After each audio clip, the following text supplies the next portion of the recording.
Sall Grover has gone to court twice over what is a woman. She started a female-only app, a safe space for women. A man who identifies as a woman tried to join, then sued her when she kicked him off. Twice now, a court in Australia has sided with him. This is insanity. Her story, it'll make you angry, but it demonstrates exactly what is wrong with the world today. Watch. Okay, first of all, Sall Grover, I don't know who to even apologise on behalf of for what you were going through, but I am so sorry that you were going through it. It is insane. Thank you. It is. There's really no other word for it than insane. And I just think of all of these different people who sort of beclowned themselves, I think, by going along with it. Like the judges, I'm like, your hand wasn't forced here.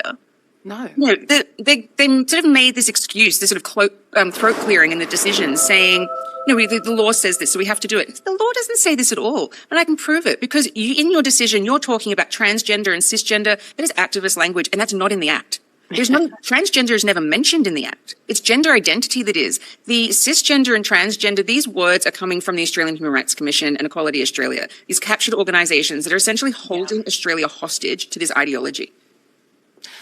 When I look at headlines regarding this case, so many I see are after transgender discrimination ruling. I'm so sick of seeing it framed in a way that this was all about discriminating against transgender people. No, it was about protecting biological women. Yeah. Even that use of language, it doesn't do justice to the issue, and it does it intentionally, because if people did understand the actual issue at play here, they would say, well, of course. 100%. I mean, I've always said, like, say with a female in the space, and the one that I had and run and will again in the future, it was on the basis of sex. So all females were welcome and all males are excluded. Females could come on if they themselves have a gender identity. I don't care. I don't police that. If you think you're cloud gender, non-binary, you think you're a man, I don't care. It's irrelevant to me because I don't believe it, and I don't force anybody else of what to think about themselves. It was just on the basis of being female. And so whether a man couldn't use it, whether he thought, no matter what he thought of himself. And that is actually the most equal way to have society and to have the least amount of discrimination, because this decision in Giggle v. Tickle, it hasn't created less discrimination.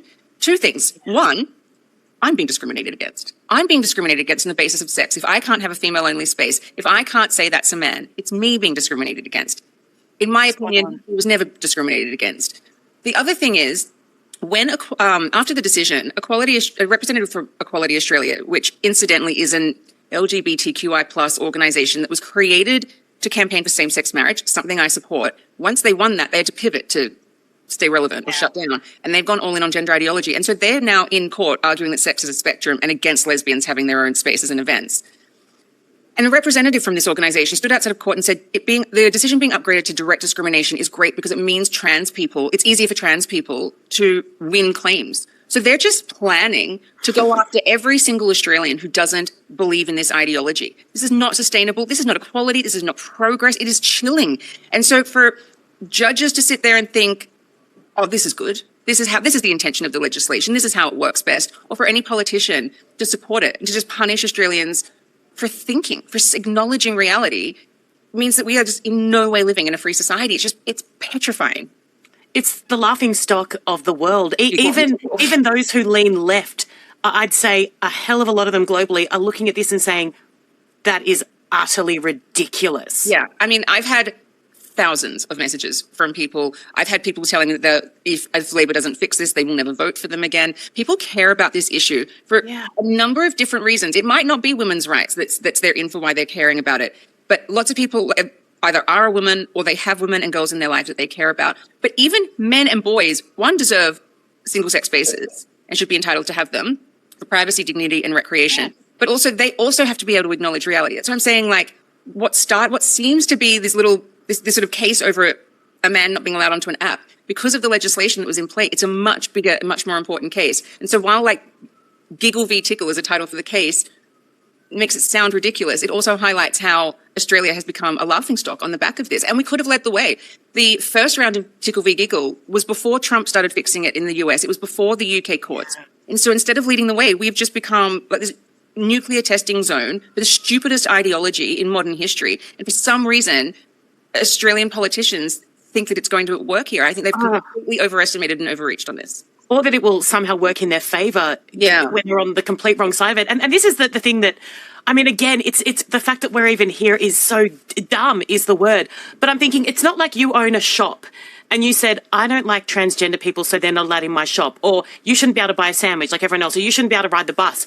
It was a women's only app, a safe space for women only to be vulnerable and to share and to feel safe.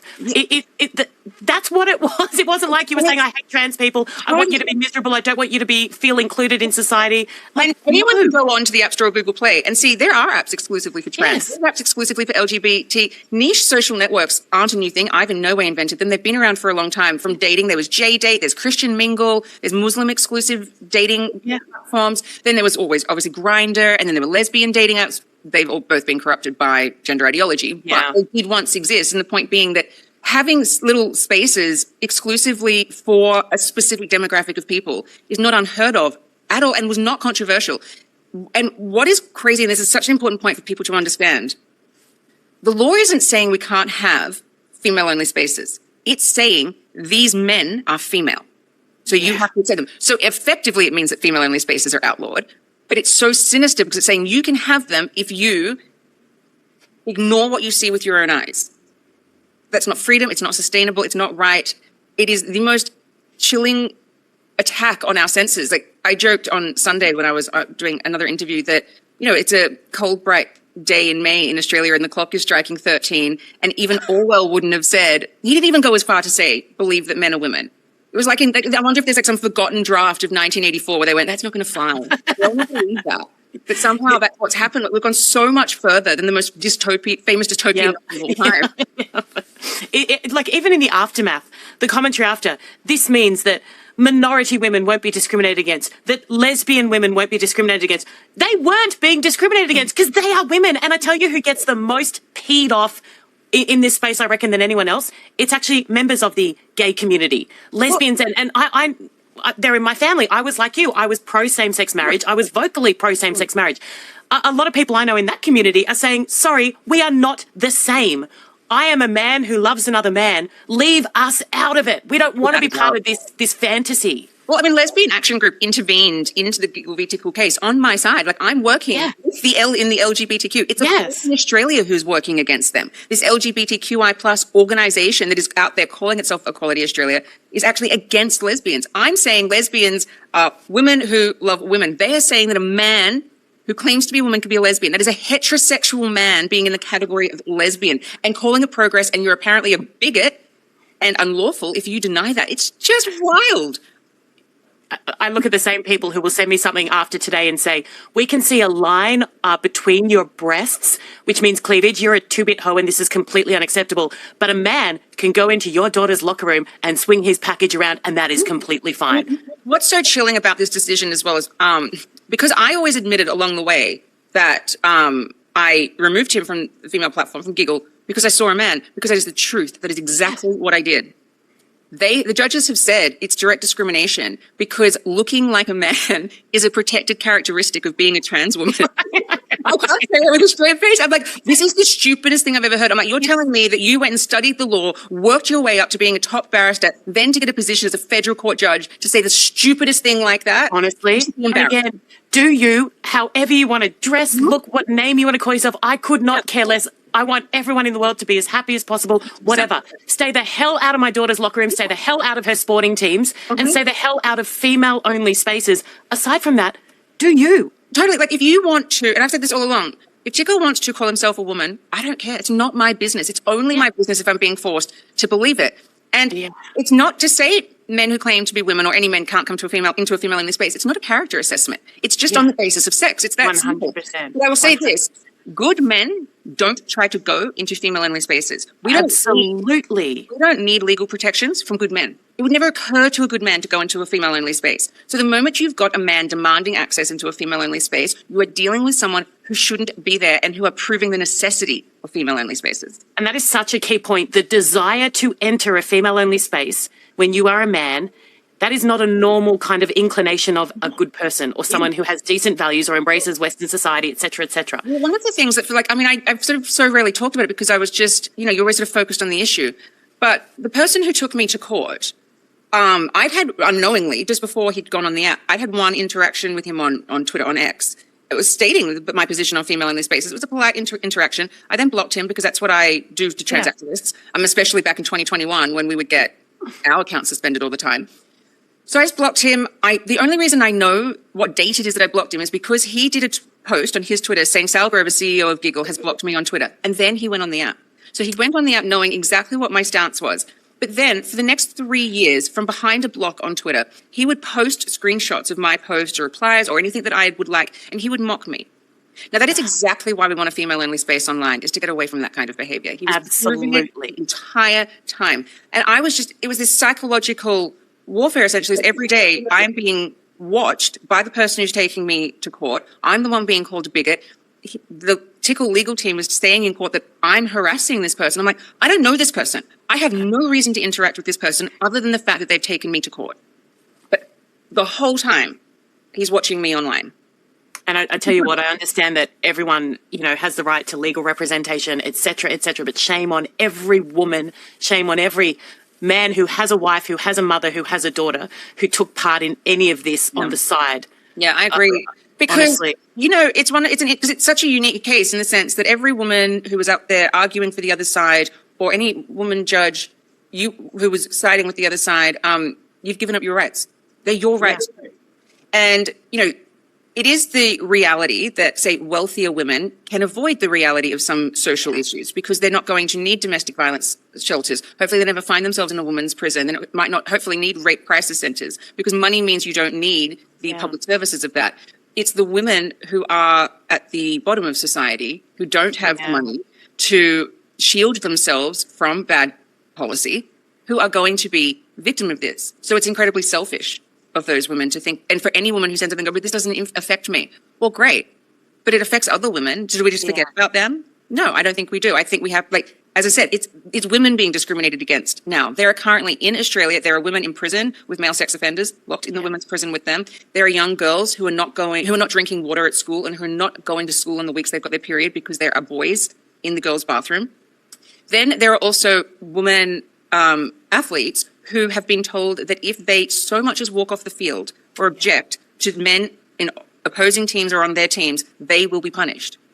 So again, who's being discriminated against here? Who's being marginalized? Who's being oppressed? It's not the big hulking men claiming to be women at all. 100%. It's such a powerful point. Sal, have you heard from any incredible people in the aftermath? I'm assuming, I know this has been a hell on earth for you, but I'm assuming you've got a lot of support and in high places too. Look, it's been absolutely kind of overwhelming, the support that I've had in the last few days. And I am very welcoming to politicians who are finally speaking out. I am a bit like, welcome to the party. It's been going on a while without you.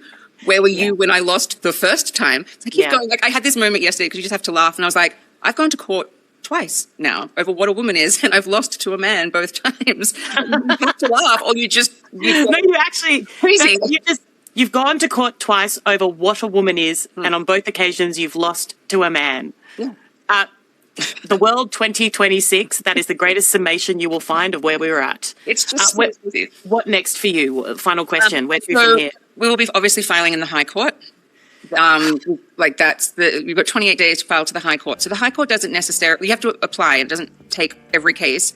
We have reason to believe that they will take this case because of the sort of novel and controversial nature of it and the conflict.